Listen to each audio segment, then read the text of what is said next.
मला आज कोणीतरी खूप रडवलं. चला सांगते कोणी रडवलं. त्या अगोदर हे पहा, आज सुवर्णप्राशनचा दिवस होता म्हणून मी विहानला घेऊन सुवर्णप्राशन डोस द्यायला आलते आणि तिथं गेलं का त्याला त्या फिश इतक्या आवडतात की तो म्हणतो मला तिथून यायचंच नाही घरी.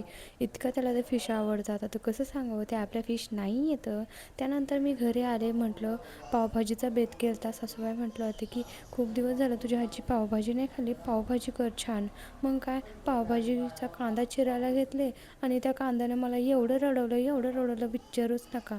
चला, फ्लॉवर कधी पण गरम पाण्यात धुवून घ्यायची जेणेकरून त्याचा वास येत नाही आणि ज्यामध्ये किटाणू असतात ते नाहीसे होतात, म्हणजे ते छान लागते, तिचा वास वगैरे येत नाही.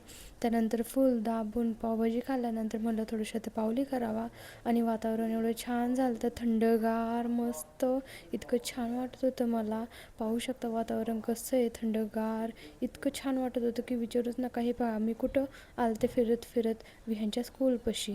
चला भेटूया नेक्स्ट ब्लॉगला.